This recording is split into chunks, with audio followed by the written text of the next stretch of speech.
अगर बैक्टीरिया की बात करें तो बैक्टीरिया भी ईयर कनाल में इन्फ्लेमेशन करा सकता है। अब बैक्टीरिया ना तीन तरह से करा सकते हैं, या तो लोकलाइज्ड करा देगा, मतलब पूरी ईयर कनाल में नहीं होगी बल्कि सिर्फ लोकलाइज्ड किसी एक पार्ट में इन्फ्लेमेशन हो जाएगी, तो उसको फ्रंकल भी कहते हैं। फ्रंकल बन गया। अब फ्रंकल होता क्या है कि ये असल में स्टेफाइलोकोकल इन्फेक्शन है। स्टेफाइलोकोकाई की वजह से ही होते हैं, हेयर फॉलिकल का इन्फेक्शन है।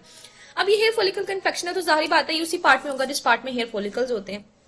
तो जो आउटर पार्ट है ईयर कनाल का, जो कार्टिलेजिनस पार्ट है, असल में ईयर कनाल के ना दो पार्ट होते हैं। इसका बाहर वाला जो पार्ट है, आउटर पार्ट है, वो होता है कार्टिलेजिनियस पार्ट, और जो इनर पार्ट है वो इसका होता है बोनी पार्ट। तो अगर वापस हम उसी पिक्चर पे जाएं यहाँ पर, तो ये जो ईयर कनाल है ना, इसका जो आउटर पार्ट है, लेट्स सपोज कि यहाँ तक वो होगा कार्टिलेजिनियस पार्ट, इसमें हेयर फॉलिकल्स में होंगे। जो इसका इनर पार्ट है ये वाला, ये बोनी पार्ट होगा, ठीक है। तो ये जो कार्टिलेजिनियस पार्ट है इसमें हेयर फॉलिकल का स्टेफाइलोकोकल इन्फेक्शन हो रहा है, उसको कहते हैं फ्रंकल बन गया, फ्रंकल फॉर्मेशन। पेशेंट आपके पास किस कंप्लेन के साथ आएगा? पेशेंट कहेगा बहुत ज्यादा दर्द है और पिन्ना को हाथ नहीं लगाया जा रहा। आप देखोगे तो आप मतलब देखने में वो कहेगा कि बस छोटा सा मतलब ना बना हुआ है, कोई बड़ा नहीं पिंपल सा बना है, छोटा सा इस तरह से बना हुआ है, एलिवेशन सी बनी हुई है, स्वेलिंग सी बनी हुई है, लेकिन दर्द बहुत ज्यादा है, हाथ नहीं लगाया जा रहा, ठीक है। इसके अलावा जब मैं खाना खाता हूँ, जब वो अपनी जा मूवमेंट का भी बताएगा कि जा मूवमेंट के साथ भी बहुत ज्यादा दर्द होती है। तो इसमें बेसिकली जो मेन कंप्लेन है वो पेन की होती है, टेंडरनेस होता है। वो आपको चेक भी नहीं करने देगा, हाथ भी नहीं लगाने दे रहा होगा कान को, बिकॉज टेंडर होता है, और जा मूवमेंट में भी पेन होती है।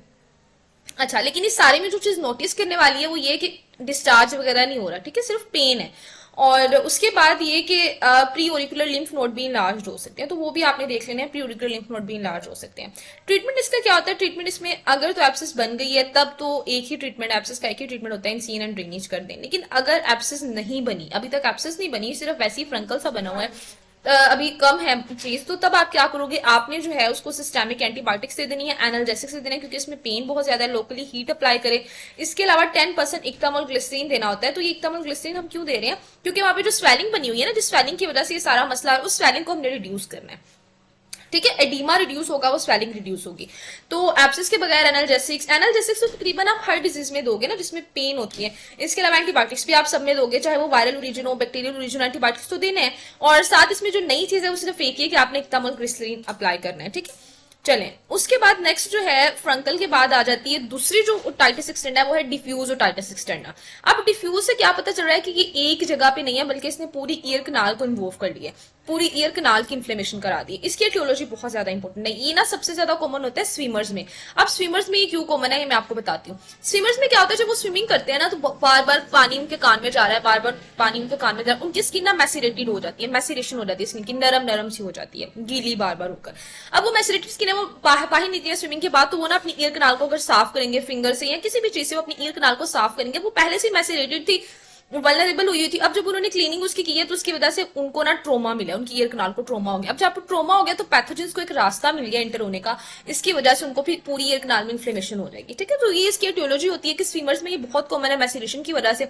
इसके अलावा जो हॉट एंड ह्यूमिड क्लाइमेट में रहते हैं, जो गरम गरम इलाकों में और गरम गरम इलाकों में ज्यादा काम करते हैं, उनमें ये बहुत कॉमन है। क्यों? क्योंकि जब वो इतने ज्यादा गर्मी में काम करते हैं तो स्वेटिंग होती है, बहुत ज्यादा स्वेटिंग होती है। अब ये स्वेटिंग क्या करती है कि जो उनकी ईयर कनाल में ना नॉर्मली जो पीएच होती है वो एसिडिक होती है। हम आगे पढ़ेंगे कि जो वैक्स बन रही होती है ना, उस वैक्स का एक फंक्शन ये भी होता है कि ईयर कनाल की पीएच को एसिडिक रखना। लेकिन अब जब कोई बहुत ज्यादा गर्म इलाकों में, गर्म एरिया में काम करेगा, उसको बहुत ज्यादा पसीना आएगा, उस पसीने की वजह से क्या होगा, उसकी जो पीएच है ना ईयर कनाल की, वो एसिडिक से अल्कलाइन हो जाएगी। अब जैसे पीएच अल्कलाइन होगी तो जो पैथोजेंस है उनको एक ठिकाना मिल जाएगा, उनके लिए बहुत आसानी होगी ईयर कनाल में रहना, उनके लिए बहुत आसान हो जाएगा।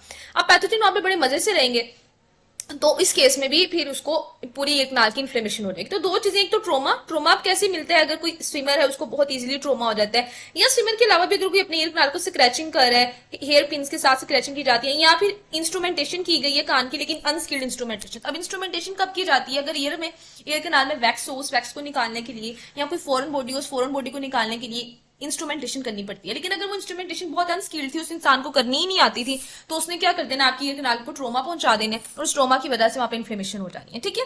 तो ये स्विमर वाली चीजें याद रखनी है। इसके अलावा अनस्किल्ड इंस्ट्रूमेंटेशन, स्क्रैचिंग, और दूसरा जो याद रखना है वो हॉट एंड ह्यूमिड क्लाइमेट में जो पैथोजेंस आ जाते हैं ना, उनकी वजह से इन्फ्लेमेशन हो सकती है।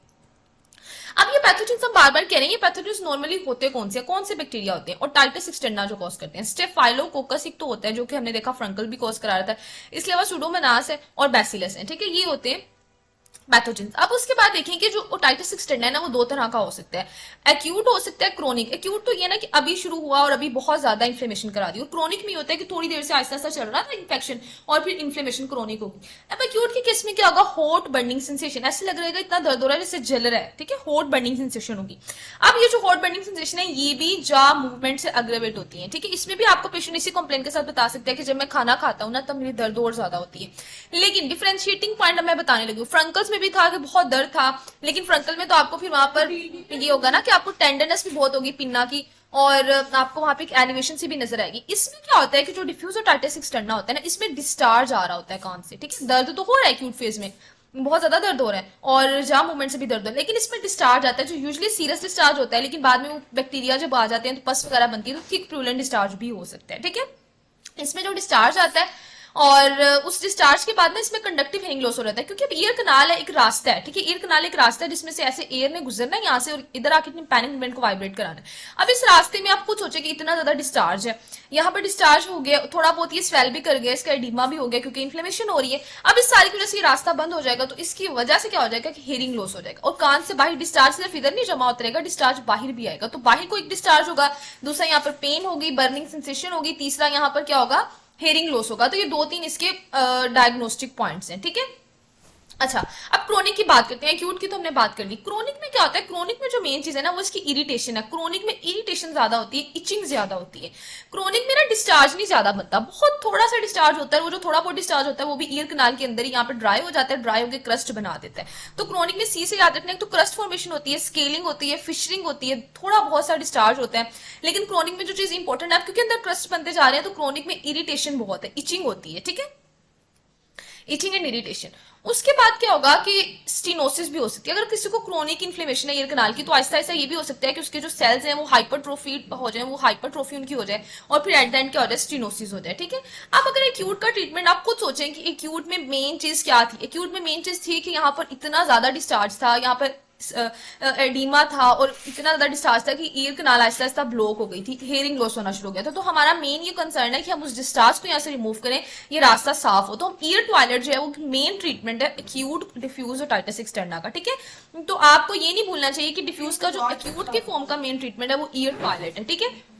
मोस्ट इंपॉर्टेंट है ये। इस पे आपने करना है कि जितना भी डेब्रिस है, जितना भी डिस्चार्ज है, सबको रिमूव करना है वहां से। अब आप ये रिमूव ड्राई मोपिंग की मदद से भी कर सकते हैं, सक्शन भी इसकी की जा सकती है, इरिगेशन की किसी भी तरह रिमूव कर सकते हैं, लेकिन आपने उसका वहां से रिमूव करना है डिस्चार्ज को। उसके बाद विक्स वहां पे रखते हैं, मेडिकेटेड होती है, जो कि एंटीबायोटिक और स्टेरॉइड की प्रिपरेशन में सोक की होती है। ये इसलिए रख देते हैं ताकि आहिस्ता आहिस्ता यहाँ से एंटीबायोटिक और स्टेरॉइड उसको मिलते जाए। उसका स्टेरॉइड क्या करेंगे, वहां पे जो एडिमा स्वेलिंग है उसको कम करेंगे, एंटीबायोटिक्स क्या करेंगे, जो वहां पे पैथोजेंस आए उनको किल करेंगे, ठीक है। उसके बाद जब एक दफा विक्स हमने रखनी है, उसके बाद हम उसके ऊपर ड्रॉप्स डालते जाएंगे 2-3 दिन, नहीं उसके बाद, हाँ उसके ऊपर हम ड्रॉप्स डालते जाएंगे दूसरे तीसरे दिन, ताकि वो उसको वो एंटीबायोटिक और स्टेरॉइड मिलते रहे, ठीक है। अच्छा, अब ये तो था ना कि हमने विक्स पे वहां पे एंटीबायोटिक और स्टेरॉइड अप्लाई कर दी, हमने कुछ सिस्टेमिक एंटीबायोटिक्स भी देनी है जो वो ओरली लेगा या फिर आईवी से, तो सिस्टेमिक एंटीबायोटिक्स भी देनी है और कुछ एनाल्जेसिक्स भी देनी है। तो ये हो गया सारा एक्यूट का ट्रीटमेंट, जिसमें मेन जो चीज थी ना वो ईयर टॉयलेट है। इसके अलावा जो आपने उसके कान में एंटीबायोटिक और स्टेरॉइड की प्रिपरेशन में सोक करके मेडिकेटेड विक्स रख देने। क्रोनिक की अगर बात करें तो क्रोनिक में सबसे पहले आपकी ये कोशिश है कि हम स्वेलिंग को रिड्यूस करें ताकि उसकी स्टीनोसिस ना हो जाए। हमने देखा था ना क्रोनिक में स्टीनोसिस हो सकती है, तो हमने स्वेलिंग को रिड्यूस करना है। स्वेलिंग को कैसे रिड्यूस कर सकते हैं, अगेन हमने स्वेलिंग को रिड्यूस करने के लिए भी एक ही चीज पढ़ी है जो कि इक्तामल ग्लिसरीन था, हम फ्रंकल्स में यूज कर रहे थे कि 10% इक्तामल, तो सेम वही यहाँ पर यूज करेंगे ताकि वो जो स्वेलिंग है ना वो कम हो। दूसरा मैंने बताया था कि क्रोनिक में इरिटेशन इचिंग बहुत होती है, तो इस इचिंग को इरिटेशन को खत्म करने के लिए आपने क्या करना है, आपने टॉपिकल अप्लाई कर देंगे एंटीबायोटिक स्टेरॉइड क्रीम, ठीक है, इससे इचिंग कम हो जाएगी। तो इचिंग को कम करना है, दूसरा एलिवेशन को रिड्यूस करना है। ये क्रोनिक का ट्रीटमेंट हो गया। अब हम बात करने लगे तीसरा जो ओटाइटिस एक्सटर्ना की टाइप है जो बैक्टीरिया की वजह से होती है, that is malignant otitis externa या नेक्रोटाइजिंग ओटाइटिस एक्सटर्ना। अब इसको मैलिग्नेंट क्यों कहते हैं, क्योंकि ये स्प्रेड करता है, ये इधर उधर चला रहता है, ऊपर नीचे कान से आगे पीछे, ठीक है, इसलिए इसको मैलिग्नेंट कहते हैं, स्प्रेड करते हैं। होती ये भी इन्फ्लेमेटरी कंडीशन है और इसका पॉजिटिव एजेंट क्या, सूडोमोनास इंफेक्शन। इतना ही इंपॉर्टेंट पॉइंट है ना कि इसका पॉजिटिव एजेंट सूडोमोनास है, बिकॉज जब हमने मैलिग्नेंट ओटाइटिस एक्सटर्ना का ट्रीटमेंट पढ़ना है ना तो हमने सूडोमोनास के अगेंस्ट ही एंटीबायोटिक्स देनी है। अब मैलिग्नेंट जो है ना वो डायबिटिक्स में होता है, डायबिटिक्स में होगा ये, और उनको सुडोमोनास का इन्फेक्शन हो जाएगा, या जो इम्यूनोसप्रेसिव ड्रग स्टेरॉइड वगैरह ले रहे होंगे उनको ये हो जाएगा, ठीक है। अब इसमें प्रेजेंट कैसे पेशेंट करता है, एक्सक्रूशिएटिंग पेन, बहुत ज्यादा दर्द होता है, और दूसरी जो इंपॉर्टेंट चीज है उसकी ईयर कनाल में आपको ग्रेन्युलेशन नजर आएंगे, तो ईयर कनाल में ग्रेन्युलेशन है और एक्सक्रूशिएटिंग पेन है। फेशियल पैरालिसिस के साथ भी पेशेंट आ सकता है, फेशियल नर्व को भी इन्वॉल्व कर सकता है, क्योंकि मैंने बताया ये मेलिग्नेंट है, तो फेशियल पैरालिसिस करा देगा, ग्रेन्युलेशन बनेगी ईयर कनाल में और बहुत ज्यादा दर्द होगा, ठीक है, मेलिग्नेंट में। या डायबिटिक और सिनेरियो में ये भी मेंशन होगा कि पर्सन डायबिटिक है, ठीक है। अच्छा, अभी मैंने कहा कि मैलिग्नेंट की सेपरेट करता है, तो एंटीरियरली आपके टेम्पोरा मैंडिबुलर फोसा तक जा सकता है, पोस्टीरियरली मेस्टोइड तक जा सकता है, मीडियली आपके मिडिल ईयर में इंटर कर सकता है, पेट्रस बोन में जा सकता है, तो ये सारा ना इर्द गिर्द सेपरेट करता है, इसको हम इसीलिए मैलिग्नेंट कहते हैं। डायग्नोसिस का कैसे बनाता है, डायग्नोसिस पेशेंट एक तो आके हिस्ट्री वगैरह देगा कि मुझे डायबिटीज है, दूसरा वो बताएगा बहुत ज्यादा दर्द है, हम उसको एग्जामिनेशन करेंगे, हमें उसकी कनाल में ग्रेन्युलेशन नजर आएंगे, तो यहाँ से हमारा डायग्नोसिस बन जाएगा। लेकिन हम सिटी स्कैन एमआरआई भी उसकी करवाएंगे देखने के लिए कि स्प्रेड किया है कितना। गैलियम 67 हम देंगे, गैलियम 67 ना दो चीजों के लिए इंपॉर्टेंट है, एक तो डायग्नोसिस भी इसकी मदद से बन जाता है, दूसरा ये फॉलोअप के लिए, मॉनिटरिंग के लिए भी बहुत इंपॉर्टेंट है। होता है कि जो भी वहां पे इन्फ्लेमेशन है ना, तो सारी बातें ल्यूकोसाइट तो ईयर कनाल में आए होंगे, तो जो गैलियम 67 है ये असल में मोनोसाइटो रेटिकुलो एंडोथेलियल सेल जो है ना वो ले लेते हैं, अब्सॉर्ब कर लेते हैं। आप जो ये गैलियम 67 को मॉनिटरिंग के लिए यूज करेंगे कि एवरी 3 वीक्स हम पेशेंट को देखते रहेंगे और फिर हम वहां से हिसाब लगाते जाएंगे कि कहाँ तक इन्फॉर्मेशन पहुंची है, कितनी ठीक हो गई है, ठीक है। उसमें टेक्नीटियम 99 है, लेकिन ये सिर्फ जो टेक्नीशियम है ना, इसका जो बोन स्कैन है, ये सिर्फ यूज हो सकता है डायग्नोसिस के लिए, इसको आप फॉलोअप के लिए यूज नहीं कर सकते। क्यों? क्योंकि ये 1 ईयर तक पॉजिटिव रहता है, इवन जब इन्फेक्शन ठीक भी हो जाए, इन्फेक्शन ठीक होने के बाद भी ये 1 ईयर पॉजिटिव ही रहेगा, तो इसको आप फॉलोअप के लिए, मॉनिटरिंग के लिए यूज नहीं कर सकते, सिर्फ डायग्नोसिस के लिए यूज कर सकते हो। लेकिन गैलियम 67 को आपने डायग्नोसिस के लिए भी यूज करना है और फॉलोअप के लिए भी, ठीक है। तो ये 2-3 चीजें, सीटी स्कैन, गैलियम 67 और टेक्नीटियम 99 आपने याद रखने हैं मेलिग्नेंट ओटाइटिस एक्सटर्ना। अब अगर ट्रीटमेंट की बात करें तो सबसे पहली चीज तो रिस्क फैक्टर को कंट्रोल करना ही होता है ना, तो हम डायबिटीज को उसको कहेंगे कंट्रोल करें अपनी। उसके अलावा toilet of year kanal, year toilet, क्योंकि इसमें भी डिस्चार्ज है, डेब्रिस है, तो हम उसको रिमूव कर देंगे। फिर हमने एंटीबायोटिक देनी है, तो मैंने कहा था कि याद रखना है कि इसमें जो कल्प्रिट है ना वो सुडोमोनास है, तो सुडोमोनास की केस में एंटीबायोटिक्स देनी होती है, जेंटामाइसिन, टिकार्सलिन है, इसके अलावा थर्ड जनरेशन सेफलोस्पोरिन्स है, इसके अलावा क्या है, फ्लोरोक्विनोलोन है। तो ये 2-3 एंटीबायोटिक्स के आपने नाम याद रखने हैं, ये देनी होती है मेलिग्नेंट ओटाइटिस एक्सटर्ना में। उसके बाद क्या करेंगे, कल्चर एंड सेंसिटिविटी भी करके देख लेंगे। अगर पेशेंट को मेडिसिन दिए जा रहे हैं लेकिन वो ठीक नहीं हो रहा, फिर हम कल्चर एंड सेंसिटिविटी करके देख लेंगे ताकि पता चल जाए कि असल में कॉजेटिव एजेंट क्या है, ठीक है। अच्छा, अब आगे आ गया फंगल। अब वायरल में था एक तो ओटाइटिस एक्सटर्ना हेमरेजिका, दूसरा ओटिकस वाला था। बैक्टीरिया में था लोकलाइज्ड हो सकता है, डिफ्यूज हो सकता है, मेलिग्नेंट हो सकता है, दोनों हमने पढ़ लिया। अब तीसरा जो इन्फेक्टिव है वो फंगल है। अगर फंजाई आ जाए ओटाइटिस एक्सटर्ना में, फंजाई आके इन्फ्लेमेशन करा दे, तो वो क्या कराएगा, उसको कहते हैं ओटोमाइकोसिस। मजे की बात ये कि इसका भी प्रीडिस्पोजिंग फैक्टर, इसका भी कॉज वही है हॉट एंड ह्यूमिड क्लाइमेट, जो कि हमने डिफ्यूज ओटाइटिस एक्सटर्ना का देखा था। तो इसका मतलब है जो गर्म इलाकों में रहते हैं उनको फंजाई भी आके इन्फ्लेमेशन उसके ईयर कनाल में करा सकते हैं और बैक्टीरिया भी करा सकते हैं, ठीक है। फंगल इन्फेक्शन एस्परजिलस नाइगर की वजह से, एस्परजिलस फ्यूमिगेटस या कैंडिडा, तीनों में से किसी भी वजह से हो सकता है। इसमें पेशेंट क्या करते हैं, हाँ एक और चीज है, ये हॉट एंड ह्यूमिड क्लाइमेट में तो होता ही है, लेकिन ये उन पेशेंट में भी हो जाता है जो ज्यादातर अपनी एंटीबायोटिक्स यूज कर रहे होते हैं। मतलब किसी पेशेंट को ना ओटाइटिस एक्सटर्ना हुआ तो उसको डॉक्टर ने एंटीबायोटिक्स दी थी कि आपने एंटीबायोटिक यूज करनी है ना, आपने ड्रॉप्स ही यूज करने। अब वो ठीक भी होगा, लेकिन वो ड्रॉप्स यूज करता जा रहा है, तो उस इतने ज्यादा ड्रॉप्स यूज करने की वजह से टॉपिकली जो वो यूज कर रहा है उसको फंगल इन्फेक्शन हो सकता है, ठीक है, सेकेंडरी फंगल इन्फेक्शन, तो उसको ऑटोमाइकोसिस कहते हैं। पेशेंट प्रेजेंट करते हैं इंटेंस इचिंग के साथ, इसमें बहुत ज्यादा इचिंग होती है, इंटेंस इचिंग, बहुत ज्यादा डिस्कम्फर्ट होता है, वाटरी डिस्चार्ज होता है, ठीक है। ये मैं क्या कितनी अजीब सी ना यहाँ पे लाइंस लग रही हैं, वाटरी डिस्चार्ज होता है, तो इंटेंस इचिंग है, डिस्कम्फर्ट है, इसके अलावा वाटरी डिस्चार्ज है। ऑटोमाइकोसिस में ये चीजें याद रखनी है। अब इंटेंस इचिंग तो क्रोनिक डिफ्यूज ओटाइटिस एक्सटर्ना में भी थी, लेकिन वहां पे डिस्चार्ज मैंने बताया था कि नहीं होता, क्रस्टिंग ही होती है, लेकिन यहाँ पर वाटरिंग इचिंग के साथ, सॉरी इचिंग के साथ वाटरी डिस्चार्ज भी है, ठीक है। इवन उस वाटरी डिस्चार्ज में से मस्टी डोर आपको ना आएगी। अब अगर आप उसको एग्जामिनेशन करोगे, आपको फंगल मैस नजर आ जाएगा, और ऑटोस्कोप की मदद से एग्जामिनेशन करते हैं। अगर वो नाइगर था तो आपको ब्लैक कलर का मास नजर आ सकता है, अगर फ्यूमिगेटिस है तो ब्लू या ग्रीन मैस, अगर कैंडिडा है तो व्हाइट क्रीमी मैस नजर आ सकते हैं, तो डिफरेंट कलर्स के मैस नजर आ सकते हैं। अब इचिंग में मैस बना हुआ है, इसके अलावा वहां पे जो स्किन होगी ना वो बहुत रेड रेड एडिमेटिस होगी। ट्रीटमेंट क्या होगा, ईयर टॉयलेट है, तकरीबन सब में ही हम ईयर टॉयलेट हमारा मेन ट्रीटमेंट है। अभी तक जो है वो सिर्फ जो क्रोनिक फॉर्म थी डिफ्यूज ओटाइटिस एक्सटर्ना की, उसमें ईयर टॉयलेट नहीं करना होता, पहले उसमें पहले स्वेलिंग को रिड्यूस करना होता है एकदम और ग्लिसरीन की मदद से, फिर दोबारा ये टॉयलेट करना होता है ना, सेकेंडरी उसमें ये टॉयलेट होता है। लेकिन बाकी सब में प्राइमरी ये टॉयलेट ही है। यहाँ पे भी ये टॉयलेट सबसे मेन है, सिरिंजिंग की मदद से कर लें, सेक्शन की किसी भी मदद से कर लें। उसके बाद आपने देने यहाँ पर एंटी फंगल एजेंट, अपनी स्टैटिन दे सकते हैं, क्लोट्रीमाजोल दे सकते हैं, जो कि क्या करेंगे, आप जो फंजाई उसको किल करेंगे, ठीक है। इसके अलावा इसमें 2% सैलिसाइलिक एसिड अल्कोहल ये भी देना होता है। ये क्या करता है, क्रैटोलिटिक है, ये ऊपर ऊपर से जो स्किन है ना उसको रिमूव कर देता है, जो एपिडर्मिस। जब वो ईयर कनाल की एपिडर्मिस रिमूव होती है तो उस एपिडर्मिस में जो फंजाई थे वो भी सारे रिमूव हो जाते हैं, वो जो माइसीलिया थे उसके वो भी रिमूव हो जाते हैं, जिसकी वजह से जरा मसला खत्म हो जाता है। तो इसमें क्रेटोलिटिक एजेंट यानी 2% सैलिसाइलिक एसिड अल्कोहल ये भी इंपॉर्टेंट है, ठीक है। एक चीज है कि एंटी फंगल जो ट्रीटमेंट है उसको एक हफ्ते तक रखना, इवन जब पेशेंट ठीक भी हो जाए तब भी उसको एक हफ्ते तक यूज करना है, ठीक है। चले जी, अब ये तो था सारा टाइटस एक्सटर्ना जो इन्फेक्टिव था, किसी इन्फेक्टिव एजेंट की वजह से, बैक्टीरिया की वजह से या वायरस या फंजाई की वजह से हो रहा था। अब कुछ टाइटस एक्सटर्ना होते हैं जो रिएक्टिव होते हैं, हाइपर सेंसिटिविटी की वजह से हो सकते हैं, बॉडी की किसी चीज से। अब इसमें एक्जेमेटिस है एसिबोरिक है। एक्जेमेटिस में क्या होता है कि हाइपर सेंसिटिविटी हो जाती है।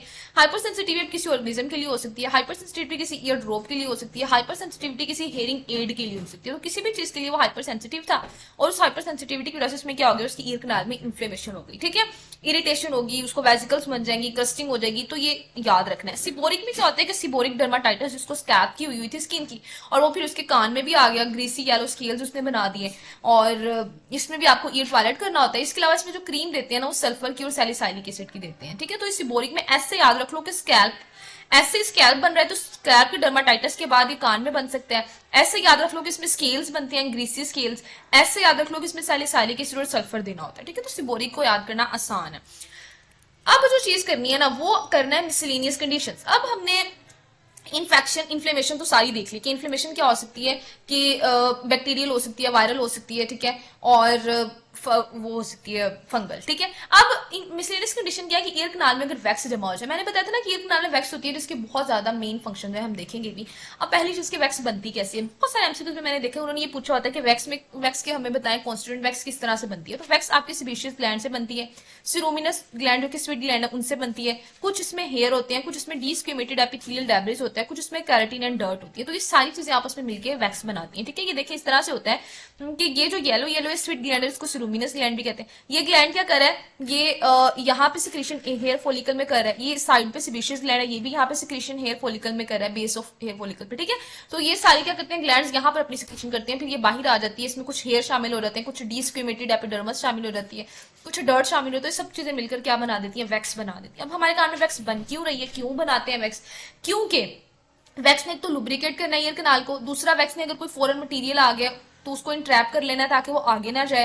वैक्स ने पीएच को एसिडिक रखना है क्योंकि हमने देखा था कि अगर पीएच अल्कलाइन हो जाए एक्सेसिव स्वीटिंग की वजह से तो वहां पर फिर पैथोजन ग्रो कर जाते हैं जो टाइटिस एक्सटर्ना करा सकते हैं। इसके अलावा ये सारे वैक्स के फंक्शन है। अब होता है कि जो नॉर्मल थोड़ी बहुत वैक्स बनती है ना